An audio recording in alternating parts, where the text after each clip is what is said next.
자, 이제 파트 3에서는 이제 마케팅에 대한 얘기가 나오기 시작합니다.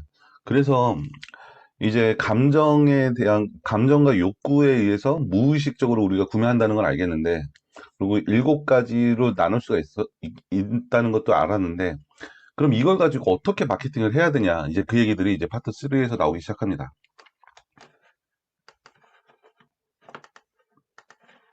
파트 3에서는 이렇게 하나, 둘, 셋, 넷, 다, 6가지에 대해서 얘기를 하고 있습니다. 근데 내 스캐너에선 그지 중요한 얘기가 없기 때문에 이걸 빼고 한 5가지 정도로 우리가 볼 겁니다. 구매를 유도하는 효과적인 방법들. 첫 번째 나오는 건 뭐냐면 브랜드에 대해서 얘기가 나옵니다. 브랜드가 왜 중요한지. 그리고 고도의 유혹 기술, 큐 매니지먼트. 사라는 신호를 주는 거죠. 그리고 장소도 중요하다. 그리고 디지털 브레인. 요즘에 신기술이 워낙 많이 나왔으니까 신기술에 대한 얘기도 나오고 B2B 거래에서 감정에 대한 얘기가 나옵니다. 그래서 보시면 이 유도하는 효과적인 방법들에 대해서는 키워드는 5가지 정도, 브랜드, 큐, 장소, 신기술, 감정 이렇게 볼 수 있습니다. 자, 그럼 하나씩 들어가면서 보겠습니다. 브랜드에 대해서 보시죠. 브랜드가 이 책에서 차지하는 부분이 상당히 많습니다. 브랜드라는 거는 어떤 특성이 있냐면 불확실성을 감소시키는 특성이 있다고 얘기를 합니다. 그리고 긍정적인 감정을 불러일으키는 특성이 있다고 얘기를 합니다. 이게 뭔 얘기냐면 불확실하다는 건 뭐냐면 두려움 이런 걸로도 얘기를 할 수 있겠지만 이것보다 중요한 게 뭐냐면 에너지가 많이 들어간다는 겁니다. 그러니까 브랜드 인지도가 높고 나한테 잘 알려진 브랜드라는 거는 에너지를 안 써도 된다는 거예요. 그러니까 생각할 필요가 없다는 거죠. 이게 무서운 게 뭐냐면 내가 좋아하는 브랜드면 뇌에서 생각을 안 하고 구매해도 된다는 그 명령을 내려버립니다. 이제 가격만 보는 거죠. 이 브랜드는 그냥 구매해도 돼. 그러니까 상품에 대해서 제대로 알아보지 않는 겁니다. 그냥 어느 순간에 얘는 사도 되겠구나. 왜냐면 나이키니까. 그냥 그 끝이에요. 저는 신발 살 때 저도 어떤 게 있냐면 신발은 나이키입니다. 왜 그러냐면 나이키 신발이 제일 편합니다. 다른 신발은 잘 안 삽니다. 신발은 나이키, 아디다스는 안 가는 거죠.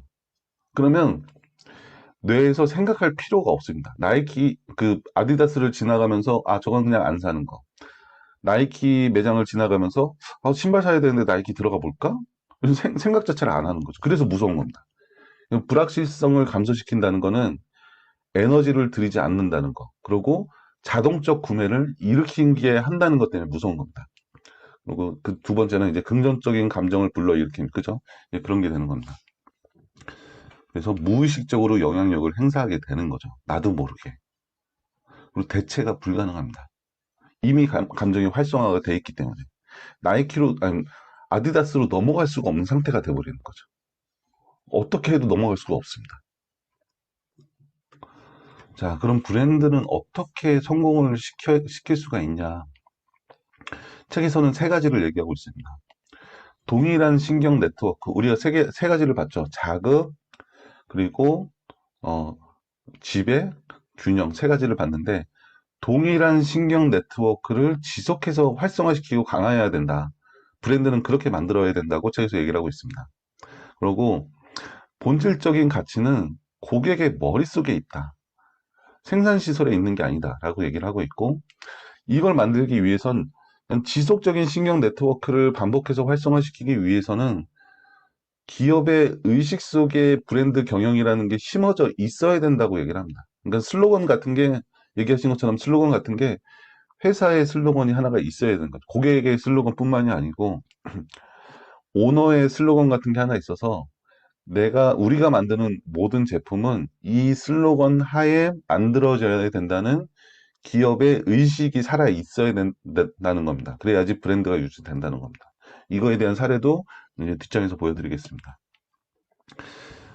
우리는 이제 잘 모르는 맥주 브랜드인데 벡스라는 맥주 브랜드와 크롬바커라는 독일에서 판매가 되고 있는 이제 브랜드가 2가지가 나오면서 설명이 들고 있습니다. 벡스라는 건 뭐냐면 어, 이 모험가들을 위한 브랜딩을 계속 하고 있습니다. 보시면 딱 보면 아시겠죠? 배를 타고 어디를 떠나는 뭐 이런 것들을 위주로 광고를 하고 있습니다. 그리고 크롬바커는 뭐냐면 조용하고 안정적인 데서 편안함을 느낄 수 있는 맥주 광고를 하고 있습니다. 그러니까 이 두 브랜드가 어 이제 마케팅을 하고 있는 분야가 완전히 다른 거죠. 백스라는 거는 모험하고 스킬 쪽으로 하고 있는 거고, 크롬바커는 지속적으로 균형 시스템에 의한 브랜딩을 하고 있는 겁니다. 이런 식으로 하라는 겁니다. 브랜딩을 할 때는. 그래서 보시면 그럼 백스는 누가 좋아하냐? 어떤 사람들이 좋아하냐를 놓고 보면 딱 보입니다. 실행가들, 모험가들, 쾌락주의자들이 좋아하는 겁니다. 그죠? 이런 쪽 브랜딩을 하고 있기 때문에. 반대로 크롬바커는 이런 사람들 안 좋아합니다. 조화론자, 규율 숭배자, 전통주의자, 이런 사람들이 좋아하는 거죠. 그런 쪽의 광고를 계속적으로 하고 있으니까. 그러니까 상하로 분류할 수 있습니다. 상은 좀 모험가들에 가까운 거고, 하는 좀 안정적인 사람들에 가까운 거고, 그렇게 분류할 수도 있습니다. 포르쉐 한번 보시죠. 포르쉐를 보시면 포르쉐는 모험가랑 실행가가 좋아하는 거죠. 모험가가 특히나 좋아합니다.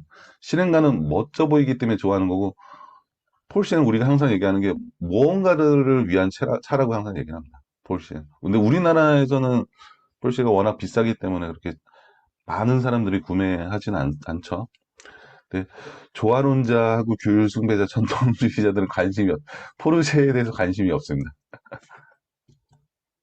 자, 안 좋은 사례도 여기서 나옵니다. 브랜드의 안 좋은 사례가 뭐냐면, 카멜이라는 담배 브랜드가 있습니다. 저도 이제, 카멜이라는, 이제 담배를 안 펴보시는 분들은 아마 모를 거예요. 카멜이라는 게 우리나라에서 판매가 되고 있는데, 저도 이제 마케팅에 대해서는 잘 모르지만 이 책에서 한번 봤습니다. 보니까, 처음에는 몇십 년 전에, 처음에 나왔을 때는 상당히 인기 있는 브랜드라고 합니다.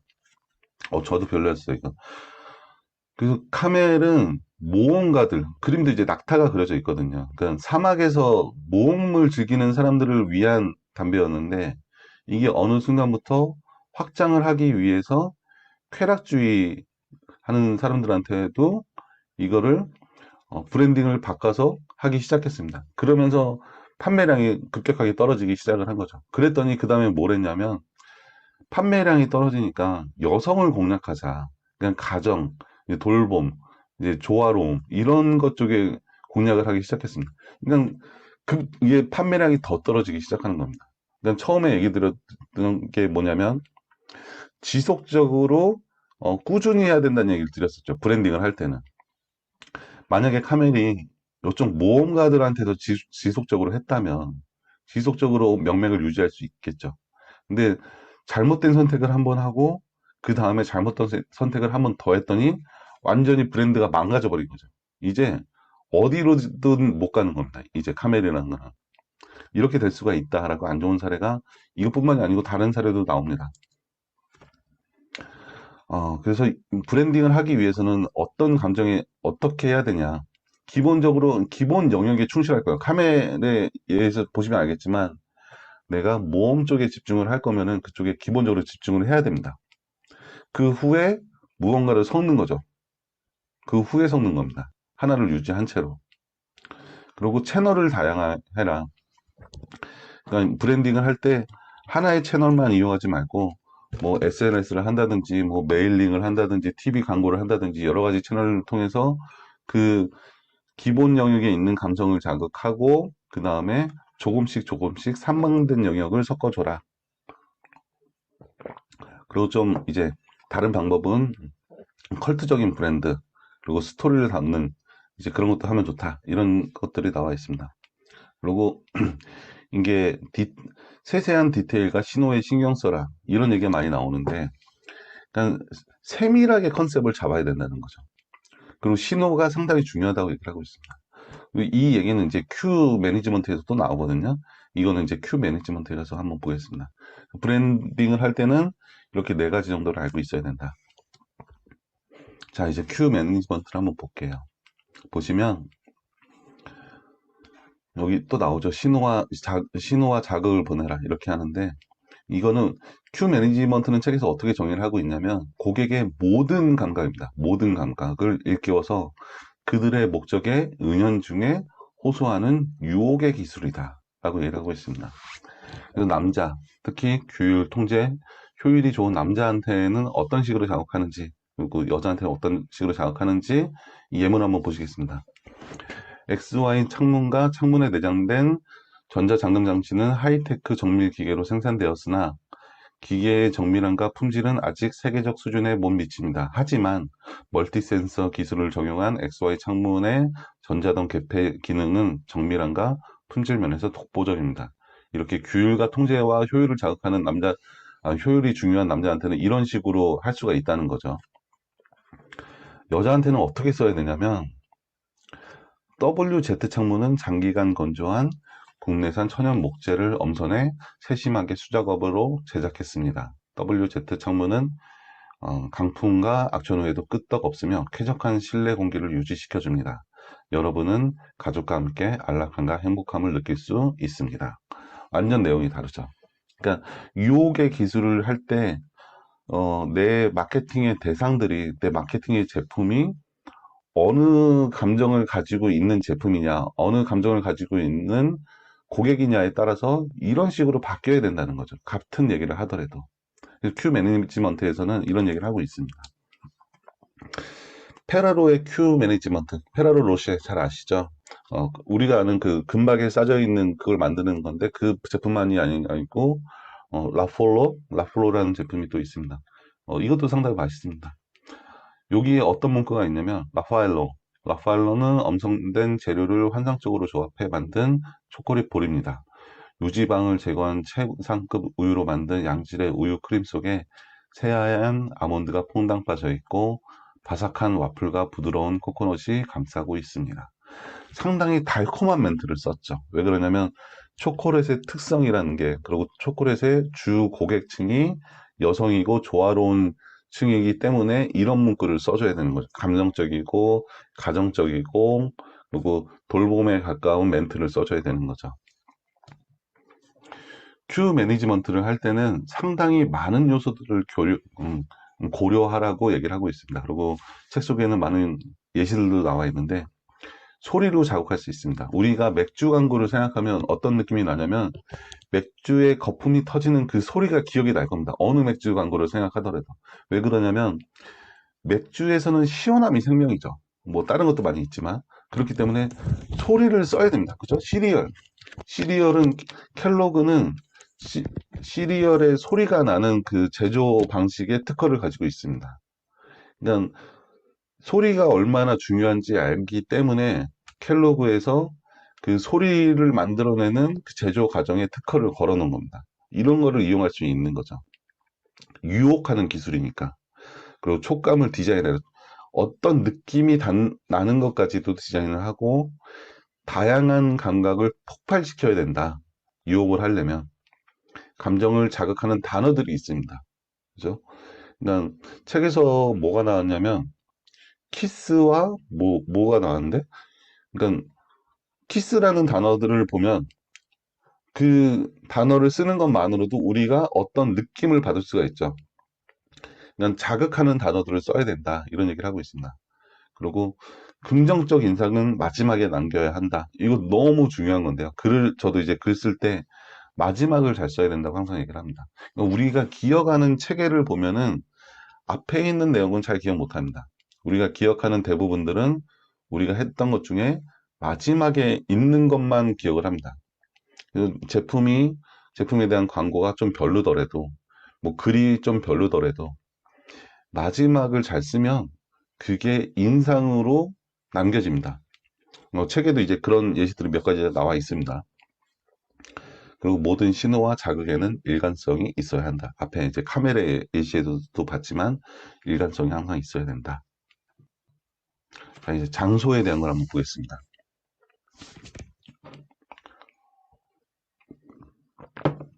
균형 시스템의 사람들은 보시면 이제 단순하고 신뢰할 수 있는 쇼핑 쪽을 좋아하겠죠.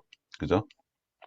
그리고 자극 시스템에 있는 사람들은 체험과 영감을 중시하고 지배 시스템에 있는 사람들은 효율적이고 쉬운 쇼핑을 중요시할 겁니다. 그리고 이런 장소에 대해서 입구 스트레스를 낮춰라. 그리고 고객의 68%는 오른쪽으로 선택한다. 무의식 지도가 활성화되면 더 많은 구매로 이루어진다. 대량 묶음 상품은 저렴하게 느껴진다. 빨간색 판매를 높인다. 뭐 이런 것들이 나와 있는데 여기서 몇 가지를 얘기 드릴게요. 이 마트의 구성에 대한 얘기가 있는데 마트에 가면은 이렇게 열이 이렇게 있죠. 그래서 이 열에 대해서 어떤 책에서는 좌측으로 간다 막 이런 얘기도 있는데 그리고 좌측이 무조건 우선한다 뭐 이런 얘기도 있는데 우리가 이동을 할 때는 68% 거의 70%죠. 70%의 사람들이 오른쪽으로 간다고 얘기를 합니다. 그리고 저도 생각해 보면 마트에 들어갔을 때는 오른쪽으로 갑니다. 그러니까 그 동선을 짤 때 오른쪽부터 지나가게끔 배열을 짜는 게 70%의 사람들한테 먹힌다는 거죠. 근데 나는 좌측으로 가는 사람인데 그래서 나는 좌측으로 하고 싶어. 그렇게 만약에 한다 그러면 30%한테만 먹힌다는 겁니다. 그죠? 그런 사람들 분명히 있습니다. 나는 좌측이다라는 사람도 있지만 그런 사람들은 일반적으로 30%밖에 안 된다는 거죠. 그래서 우리가 동선을 짤 때는 가능하면 오른쪽부터 돌아가게 짜고 그렇게 짜야 된다는 겁니다. 그리고 입고 스트레스에서는 어떤 예시가 있냐면 옛날에 마트에 들어가면 과일 코너가 제일 먼저 있지 않았습니다. 그죠?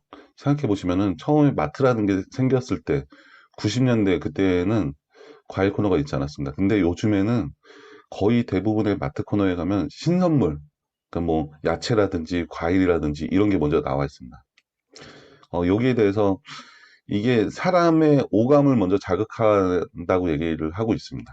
그러니까 입구를 지나가면서 마음이 좀 편해지는 거죠. 좀 믿을 만한 상품이 나와 있는 거죠. 기분도 좋아지고 향기도 나오고 그리고 신선 상품이기 때문에 아, 이 매장은 좀 신선 상품이 들어가 있구나. 그러면서 좀 믿을 만한 상품 그, 그 환경을 제시하고 그렇게 된다는 거죠. 배치를 할 때는 입구 스트레스를 낮추고서 배치를 해라. 그러니까 그런 마트가 한 예시가 될 수 있는 거죠. 무의식의 지도를 활성화하면 되고 묶음 상품 이런 예시가 있습니다. 어느 샵에서 묶음 상품 그러니까 우리 크게 묶어서 많이 파는 그런 상품 뭐 코스트코 그런 데 가시면 이제 묶음 상품이 있죠. 이런 실험을 하면서 묶음 상품을 만들어 놓고 가격을 할인 정책을 쓰려고 했습니다. 근데 그 담당자가 잘못해서 가격을 10% 올린 거예요. 원래 가격보다 낱개 가격보다. 근데 재밌었던 게 뭐냐면 판매량이 증가를 했습니다. 묶은 상품을 만들어 놓고 단가를 올렸는데 상품이 더 잘 팔렸습니다. 그러니까 묶은 상품이 되면 기본적으로 사람은 아, 이게 그래도 낱개보다 싸겠지라는 인식이 있다는 겁니다. 그러니까 묶은 상품이 좋은 게 판매자는 기본적으로 많은 제품을 팔 수가 있죠. 그리고 소비자들이 기본적으로 아, 저게 더 싸겠지라는 생각을 느낀다는 겁니다. 비교를 해보기 전까지는. 실제적으로 해보기 전까지. 그러니까 아까 처음부터 얘기 나왔지만 이성은 우리가 판단할 수 있는 근거가 20% 30%밖에 안 되는 거죠. 감정이 다 하는 거죠. 감정적으로 비교 단가를 하기 전에 아, 싸겠지라고 집어들게 됩니다. 그러면 이성이 이제 좀 도와주는 거예요. 계산을 한번 해보는 거죠. 객단가를 따져보고 뭐 여기 하나씩 나눴을 때 얼마나 해보고 이런 계산을 조금 도와주는 게 이성이 하는 일이죠. 어, 지금 여기서님은 이제 이성이 잘 활동을 하고 계신 거죠. 근데 이렇게 활동을 안 하고 있는 사람들은 상당히 많다는 거죠. 판매량 전체를 봤을 때는. 그냥 사가는 사람들이 상당히 많다는 겁니다. 그럼 비교를 안 하고 그냥 사가는 사람이 많다는 거죠. 그런 얘기가 나와 있습니다. 제가 만약에 마트 담당자면 이런 실험도 한번 해보고 싶어요. 물론, 이제 지금 여기서님처럼 계산을 해보고 사가는 사람들이 있을 겁니다, 분명히. 근데 퍼센테이지로 따지면 그렇지 않은 사람들도 상당히 많을 거라는 거죠. 계산 안 해보는 사람도. 그리고 이 책에서는 이제 빨간색이 판매량을 더 높인다. 이런 얘기도 나와 있습니다.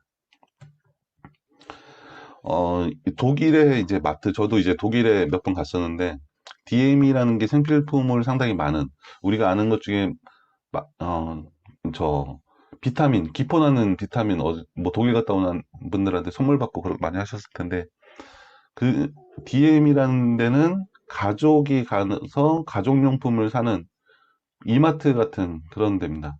그리고 이끼아는 뭐 잘 아실 거고, 요런 거는 그 미디어 마켓 같은 경우는 모험가 스릴, 이런 외부 활동에 관련된 제품들이 많이 있는 거고요. 이렇게 돼 있는데, 이거를 꾸준히 유지한다는 거죠. 이끼아는 자극적이고 이제 꿈에 관련되고 좀 자유로운 이런 상품들.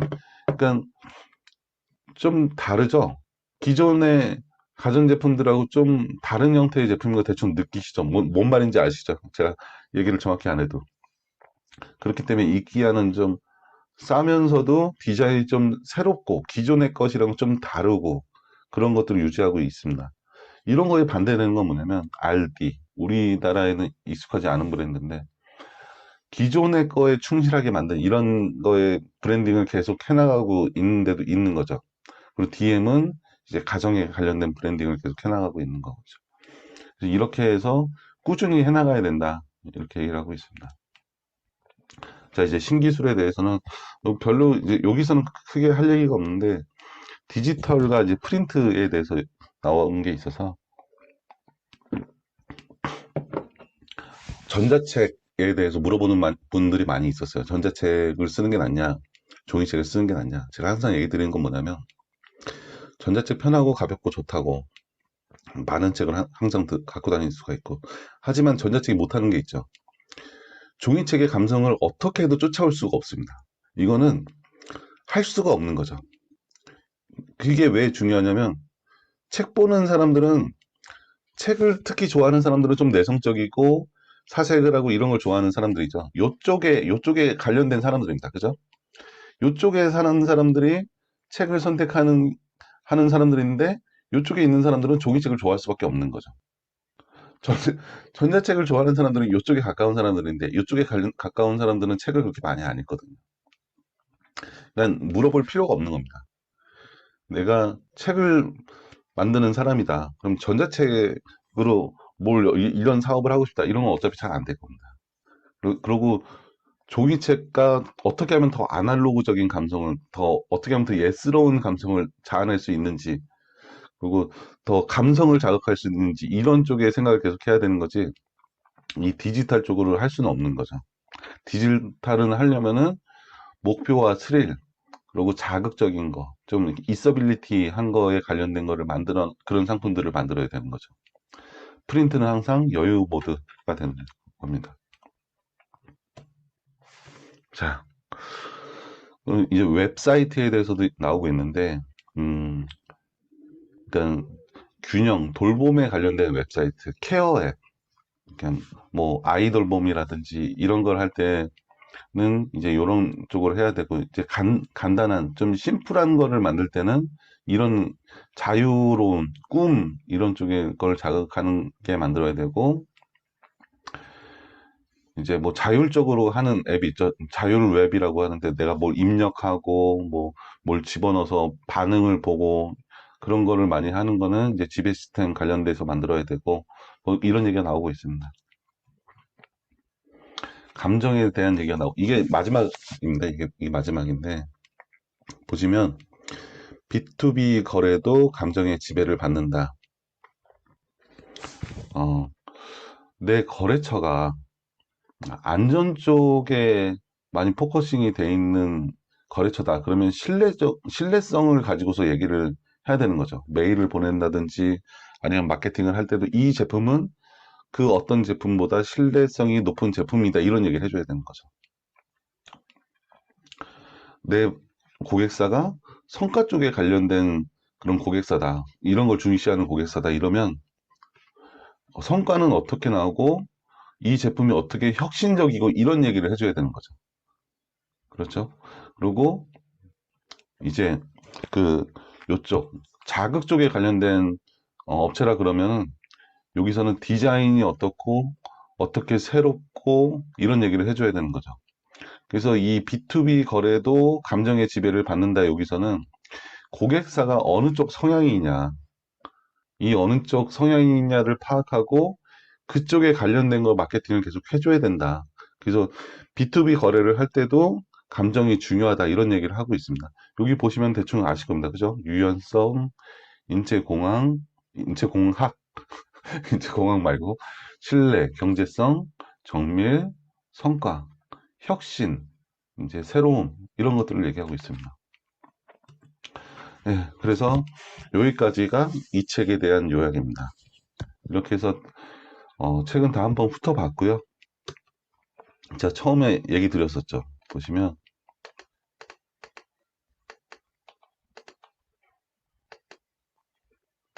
목차 여기서부터 가야겠네.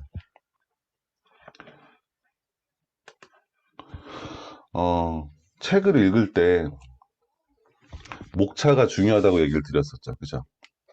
그러니까 이 책에서 한 예시, 제가 이번에 강의를 준비하면서 이 얘기를 꼭 한번 하고 싶었어요. 목차가 정말 중요하다. 목차를 자세히 보시는 분들이 많지가 않아요. 근데 이 제가 강의 지금 1시간 넘게 강의를 한 거는 어떻게 구성을 했냐면 목차만 가지고 구성을 했습니다.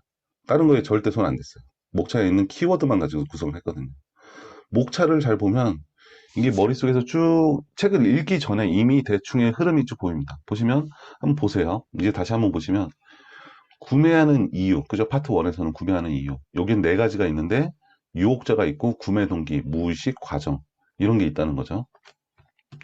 파트 2에서는 대충 아시겠죠? 명중시키려면 어떻게 해야 되는지. 그리고 성에 대해서 얘기를 나왔었고 나이에 대해서 얘기가 나왔습니다. 파트 3에서는 뭐라 하냐면 브랜드, 큐, 장소, 신기술, 감정 이런 게 나왔습니다.